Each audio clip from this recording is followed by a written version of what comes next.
பாரதத்தின் பண்பாட்டினை பறைசாற்றும் சின்னங்களாய் விளங்கும் திருத்தலங்கள்.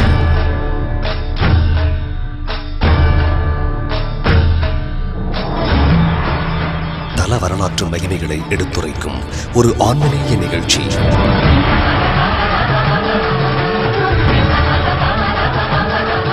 கோவில்களின் சிற்பக்கலைகள் கற்பித்து விதைக்கும் கலாச்சார விதைகள்.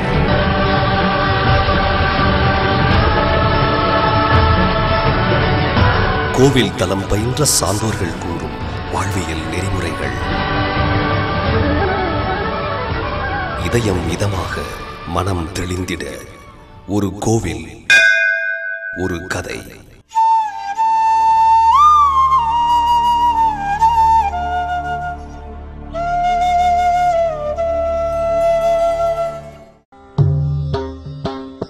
வள்ளலார் போதித்த சுத்த சன்மார்க்கம் ஜீவகாருண்யம். ஜீவகாருண்யமே இறை வழிபாடு. நூற்றாண்டுகளை கடந்தும் வள்ளலார் ஏற்றிய அணையாத அன்னதான அடுப்பு. உயிர் இரக்கமே கடவுள் வழிபாடு.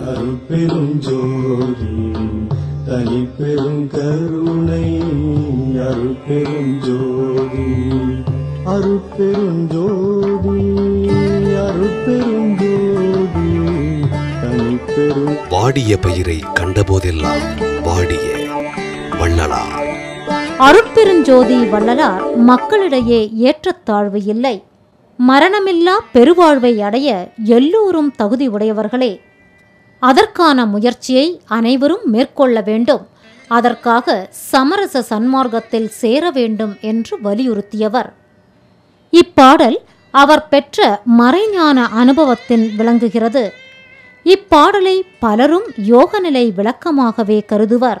ஆனால் வள்ளலார் குறிப்பிடும் உண்மை பொருள் வெளிப்படையானதல்ல, அது மிக இரகசியமானது. யோக ஞான நெறி நின்றார்க்கு மட்டுமே பொருள் விளங்கக்கூடியது. வள்ளலார் குறிப்பிட்டிருக்கும் வானம் என்பது இங்கே பரவெளியாகிய சபையை குறிக்கிறது. ஆக்ஞா சக்கரமாகிய புருவ மத்தியில் நிகழும் நெற்றிக்கண் திறப்பையே மயில் ஆடுவதாய் வள்ளற் பெருமான் குறிப்பிடுகிறார். மயில் தோகையை விரித்தாடும் போது அத்தோகையில் காணப்படும் கண்களையும் அதனால் ஏற்படும் பரவச நிலையையுமே அவர் மயிலாடக் கண்டேன் என்கிறார். அப்படியானால் குயில் மயில் தோகையை விரித்தாடும் போது கவனம் வேறு எங்கு செல்லும்? அதன் அழகிலேயே மனம் நிலை பெற்றிருக்கும். அதுபோல ஆக்ஞா சக்கரமானது திறந்த பின் ஏற்படும் பரவச நிலையையே எப்போதும் மனம் திளைத்திருக்க தலைப்படும். அப்போது அங்கே நாதம் தோன்றும். அந்த நாதமாகிய ஒலியையே, இனிமையான அந்த சப்தத்தையே குயில் என்று உருவகிக்கிறார் வள்ளலார்.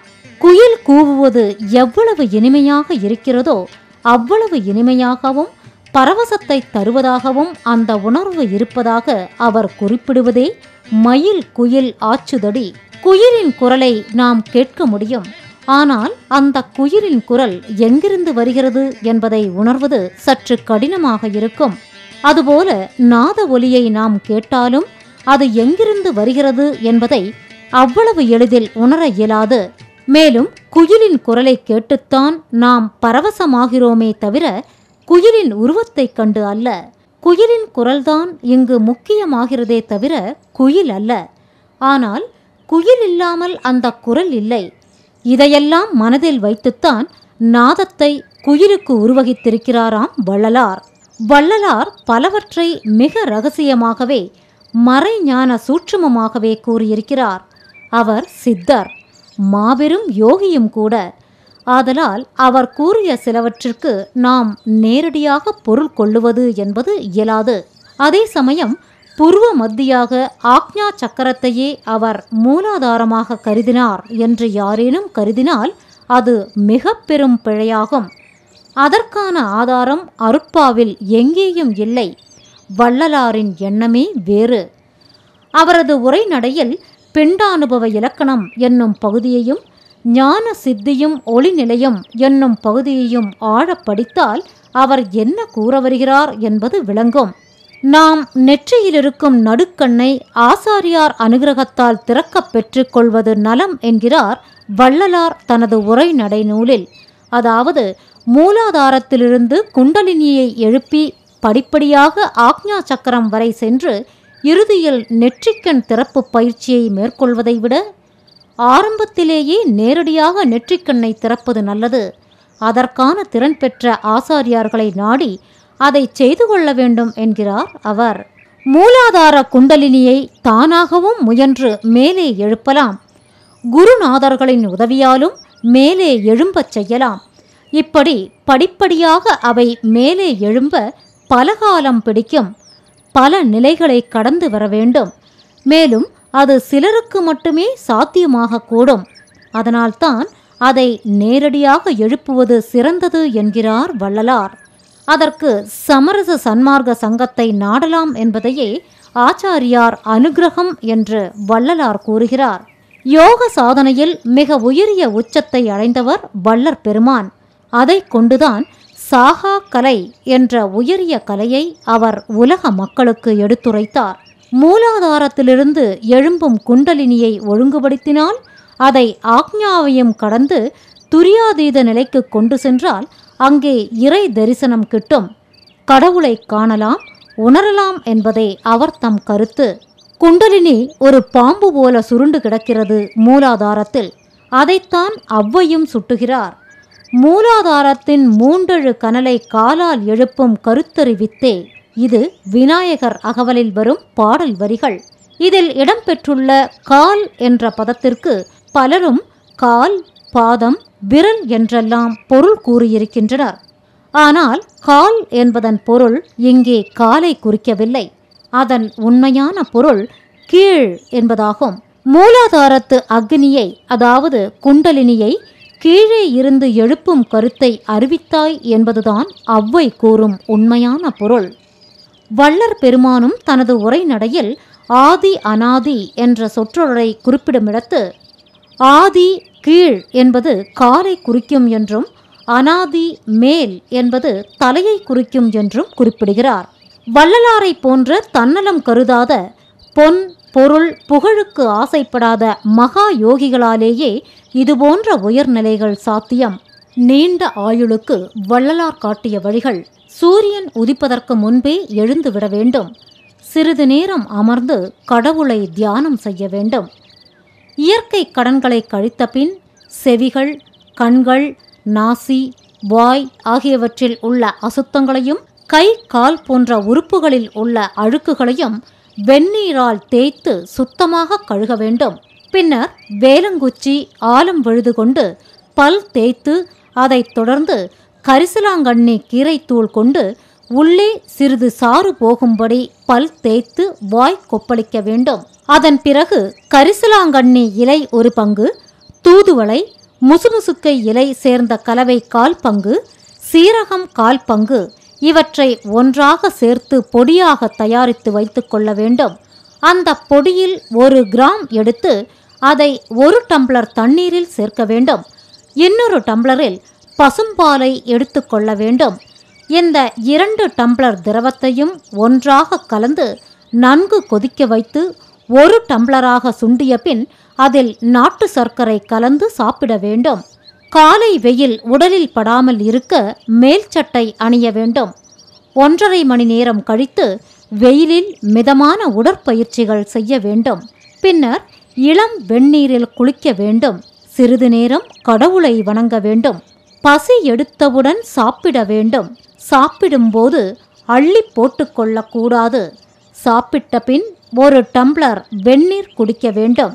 கிழங்கு வகைகளை உண்ணக்கூடாது. ஆனால் கருணை கிழங்கை உண்ணலாம். பேயன், வாழைப்பழம், ரஸ்தாளி வாழைப்பழம் ஆகியவற்றை உட்கொள்ளலாம். பதார்த்தங்களில் புளி, மிளகாய் ஆகியவற்றை குறைவாகவும், மிளகு, சீரகம் ஆகியவற்றை அதிகமாகவும் சேர்க்க வேண்டும். கடுகு சேர்ப்பது அவசியமல்ல. உப்பை குறைவாக சேர்த்துக்கொள்வது உடல் நலத்திற்கு நல்லது. தாளிப்பதற்கு நல்லெண்ணெய் உபயோகிக்கலாம் அல்லது பசு வெண்ணெயால் தாளிக்கலாம். கத்தரிக்காய், வாழைக்காய், அவரைக்காய், முருங்கைக்காய், பீர்க்கங்காய், பூசணிக்காய், புடலங்காய், கொத்தவரங்காய் ஆகியவற்றை கறி செய்வதற்கு உபயோகிக்கலாம். முருங்கை, கத்தரி, பேயன் வாழைக்காய் ஆகியவற்றை அடுத்தடுத்து கறி செய்யலாம். மற்றவற்றை எப்போதாவது செய்ய வேண்டும். சர்க்கரை பொங்கல், புளியோதரை, தயிர் சாதம் போன்ற சித்திரான்னங்களை அடிக்கடி சாப்பிடக்கூடாது. எப்போதாவது சாப்பிடலாம். புளித்த தயிர் சேர்த்து கொள்ளலாம். பருப்பு வகைகளில் துவரம்பருப்பை அடிக்கடி சேர்த்து கொள்ளலாம். மற்ற பருப்பு வகைகளை எப்போதாவது சேர்த்து கொள்ளலாம். விருந்து என்றாலும் சற்று குறைவாகவே உண்ண வேண்டும். வெந்நீரையே குடிக்க வேண்டும். மாலை வெயில் உடலில் படுமாறு சற்று நடக்க வேண்டும். காற்று அதிகமாக இருந்தால் திறந்த வெளியில் நடக்கக்கூடாது. வெயில், பனி, மழை ஆகியவை உடலில் படுமாறும் நடக்கக்கூடாது. இரவின் தொடக்கத்தில் முகம், கை, கால் ஆகியவற்றை கழுவி சுத்தம் செய்து கொள்ள வேண்டும். பின் தியானம் செய்யலாம். மந்திரங்கள் சொல்லி கடவுளை வணங்கலாம். நல்ல புத்தகங்கள் படிக்கலாம். வீட்டு விவகாரங்கள் பற்றி பேசலாம். பிறகு இரவு உணவை உட்கொள்ள வேண்டும். பகலில் எந்த அளவிற்கு சாப்பிட்டீர்களோ அதில் அரை பங்கு அளவே இரவு உண்ண வேண்டும். இரவில் கீரை, தயிர் மற்றும் உடலுக்கு குளிர்ச்சி தரும் உணவு வகைகளை உண்ணக்கூடாது. சூடான பதார்த்தங்களையே உண்ண வேண்டும். இரவு சாப்பாடு முடிந்து 2 மணி நேரத்திற்கு பின் பசும்பாலை காய்ச்சி குடிக்க வேண்டும். படுக்கும்போது இடதுகை பக்கமாகவே உறங்க வேண்டும்.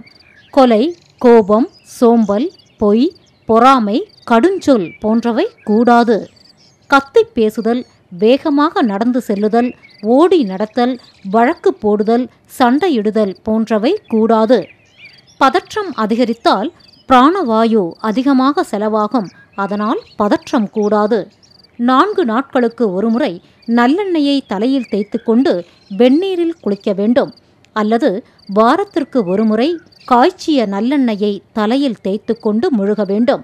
புகை, கஞ்சா, கள், சாராயம் போன்ற போதை தரும் பொருட்கள் கூடாது. மாதத்திற்கு ஒருமுறை அல்லது 6 வாரத்திற்கு ஒருமுறை பேதிக்கான மருந்தை உட்கொள்ள வேண்டும். மக்களின் மிகுந்த துயரங்களுள் ஒன்றான பசியை போக்கிட வள்ளலார் வழிவகுத்தார். என்றளவும் வள்ளலார் பெயரால் லட்சக்கணக்கான மக்களுக்கு பசி ஆற்றப்படுகிறது. வடலூரில் தலைமை இடம் இருந்தாலும் உலகமெங்கும் அவரது கொள்கையை பின்பற்றுகின்றவர்கள் பசியாற்றுகிறார்கள். இவர் பாடிய 6000 பாடல்களின் திரட்டு திருவருட்பா என அழைக்கப்படுகிறது. இது 6 திருமுறைகளாக பகுக்கப்பட்டுள்ளது. திருவருட்பா முதலில் ராமலிங்க அடிகளின் தலைமை சீடர் தொழுவூர் வேலாயுதனாரால் 4 திருமுறைகளாக வெளியிடப்பட்டது. பின்னர் 5ஆம் 6ஆம் திருமுறைகள் வெளியிடப்பட்டன. முன்னாள் தமிழக அறநிலையத்துறை ஆணையாளர் பாலகிருஷ்ணன் ராமலிங்கரின் உரைநடை, கடிதங்கள் முதலியவற்றை தனி நூலாக தொகுத்து வெளியிட்டார். பின்னர் ஊரன் அடிகளும் காலமுறை பதிப்பு வெளியிட்டார். ஆன்மநேய ஒருமைப்பாடு எங்கும் தழைக்க, இவ்வுலகமெல்லாம் உண்மை நெறி பெற்றிட, எவருக்கும் ஆண்டவர் ஒருவரே, எவ்விடத்தும் எவ்வுயிர்க்கும் இலங்கு சிவம் ஒன்றே, அவரே அருட்பெருஞ்சோதி என்று கூறி மற்றும் அகத்தே கருத்து புறத்தே வெளுத்திருந்த உலகர் அனைவரையும் சகத்தே திருத்தி சன்மார்க்க சங்கத்திடை செலுத்த இவ்வுலகில் இறைவனால் வருவிக்கவுற்ற அருளாளர்தான் திரு அருட்பிரகாச வள்ளலார் என்று போற்றப்படும் சிதம்பரம் ராமலிங்க அடிகள். ஒரு கோவில், ஒரு கதை.